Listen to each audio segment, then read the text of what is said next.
বোনদের জন্য কি আলাদা প্যান্ডেল আছে? বোন, আমার কাছে বেশি ওয়াজ ছেলে মেয়ের আলাদা নাই। আপনার সতর আর পুরুষের সতরে কিছু পার্থক্য আছে। ঢাকাতে আপনার জন্য অসুস্থ হন আপনি, সেখানে সলাৎ আপনার জন্য নিষিদ্ধ এবং এতে আপনি পরেটার কাফফারা করতে হয় না।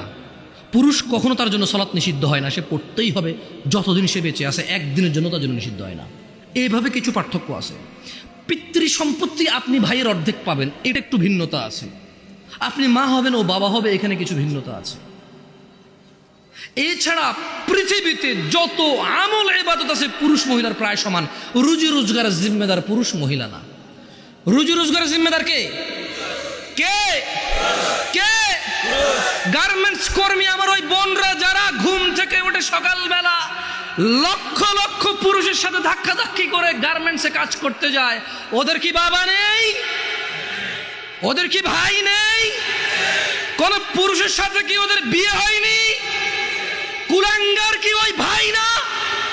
কুলাঙ্গার কি ওই স্বামী না? কুলাঙ্গার কি ওই পুত্র না? যে বেঁচে থাকতে তার বোন, তার মা, তার স্ত্রী কাজ করে তাকে খাওয়াইতে হয়, অথচ তার জিম্মেদারি ছিল না। এটা দোষী কে এ জায়গায়? মেয়ের চাইতে বেশি দোষী এখানে ছেলে। এদেশে মহিলাদের কাছে 10টা টাকা থাকে না ভিক্ষা দেওয়ার জন্য? আপনি দেনই নেই কখনো? আপনি দেনই নেই কখনো? দেশের বহু মহিলার কাছে ভিক্ষা দেওয়ার জন্য 5টা টাকা থাকে না। একটা ফকির আসবে 2 টাকা ভিক্ষা দিব, টাকা নাই তার কাছে, আপনি দেন না তাকে। আর ওর বাপ মরে যাওয়ার আগে ইচ্ছা করে মেয়ে পেয়ে গেলে আরেক বেটার পোলা ভাগ পাবে, মেয়ের জামাই আর নাতিরে তো ভোগ করবে, এই ভয়ে বেঁচে থাকতে ছেলেদের নামে সব জমি লিখে দিয়ে গেছে। জালেম ওই মেয়েটাকে ফকির মিসকিন করে দিল। আর এর ভাই জমি যতক্ষণ আছে এটা ডাইকা ডাইকা খাওয়াবে, মাসে 2 মাসে ঈদে সান্দে জামা কাপড় শ্যামাই চিনি এগুলো দিয়ে থাকবে। কেন? জমি দিবে জন্য। এখন ওই বোন চিন্তা করে, আরে যদি আমি সম্পদ নিয়ে আসি, যা একে তো সে ডাবল পাইলো, আমি অর্ধেক পাইলাম, একটুকু যদি নিয়ে আসি, ছেলে মেয়ে স্বামী নিজের দরকারে, বলে যে অংশ আনলে ধ্বংস হয়। তুই অংশ নিয়ে ধ্বংস হস না, ও অংশ নিয়ে ধ্বংস হবে কেন রে? তোর বাপের অংশ তুই খাবি, তুই ধ্বংস হবি না। তোর বাপের অংশ তোর বোনে খাবে, সে তার বাপের অংশ খাবে, সেখানে ধ্বংস হবে। তোকে যা আল্লাহ নির্ধারণ করে দিয়েছে, নির্ধারক আল্লাহ, এখানে তোর অধিকার রেখেছে আল্লাহ, ওই মেয়ের জন্য অধিকার রেখেছে আল্লাহ। তুই খেলে ধ্বংস হবি না, ও খেলে ধ্বংস হবে কেন রে? এদেশের বাপ ভাই সবাই প্রায় জুলুম করে মেয়ের প্রতি, স্ত্রীর প্রতি, ইভেন মায়ের প্রতি। প্রায় ছেলেরা তাদের বাপকে যেভাবে ভয় পায়, মাকে সেভাবে ভয় পায় না, প্রায় ছেলেরা। তো আমি বোনদেরকে বলি, শোনো বোন আমার, আমি সলা নিয়ে কথা বলছি, এখানে সব সমান। আমি কুসংস্কার নিয়ে কথা বলেছি, উদাহরণ উদ্ধৃতি দিয়েছি, হারাম হালাল নিয়ে বলেছি, সবার জন্য সমান। আল্লাহ নবী সাল্লাল্লাহু আলাইহি ওয়াসাল্লামের উম্মত মহিলা এবং পুরুষ সবাই। মহিলা এবং পুরুষ যে আল্লাহ নবীকে অনুসরণ করবে সে আল্লাহ নবীর উম্মত। আর আল্লাহ নবী বলেছে, কুল্লু উম্মতি ইয়াদখুলুনাল জান্নাহ, আমার সকল উম্মত জান্নাতে যাবেই যাবে। ভাই আমার, বোন আমার, তোমরা আল্লাহ নবীর উম্মত হও। শোনো, এখানে আজকে আসছো, 2-4টা হাদিস বলি, মনোযোগ দিয়ে শুনে তুমিও চলে যাও, আমিও চলে যাই। আন মুআয ইবনে জাবাল,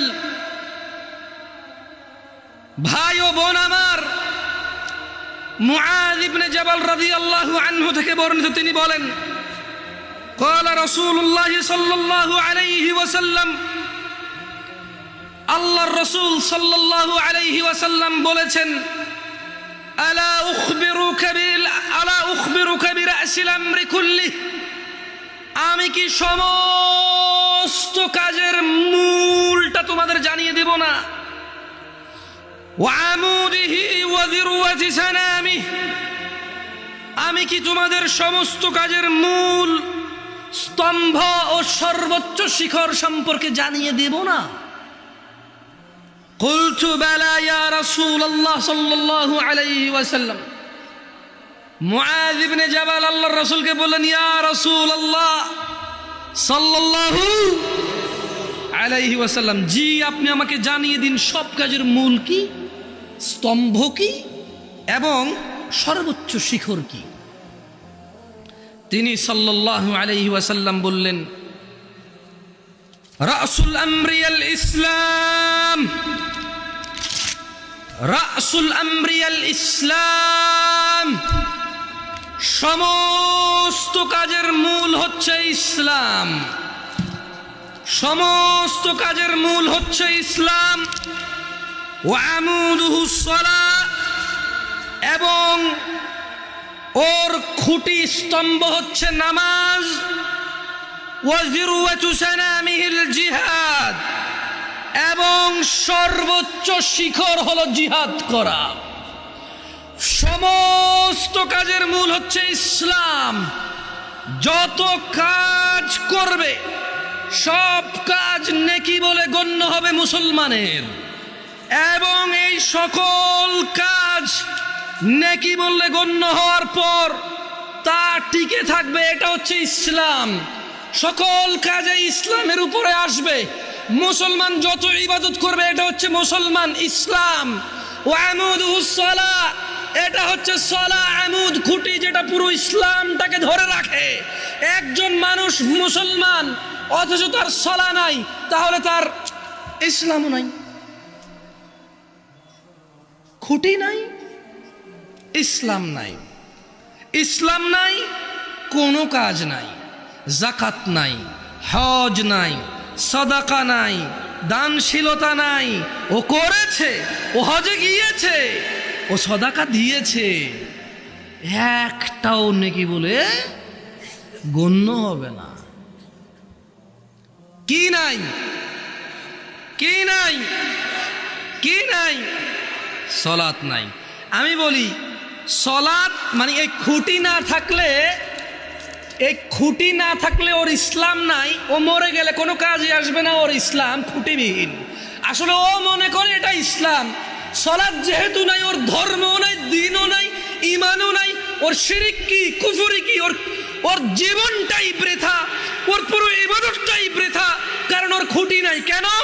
কারণ আবু হুরায়রা রাদিয়াল্লাহু আনহু, আবু হুরায়রা রাদিয়াল্লাহু আনহু থেকে বর্ণিত, তিনি বলেন, বোন আমার মনোযোগ দিয়ে শোনো, ভাই আমার, قال سمعت رسول الله صلى الله عليه وسلم, আবু হুরায়রা বলছে আমি আল্লাহর রাসূল সাল্লাল্লাহু আলাইহি ওয়াসাল্লামকে বলতে শুনেছি, ইন্না আউওয়ালা মা ইউহাসাবু বিহিল আবদু ইয়াউমাল কিয়ামাতি মিন আমালিহিস সালাহ।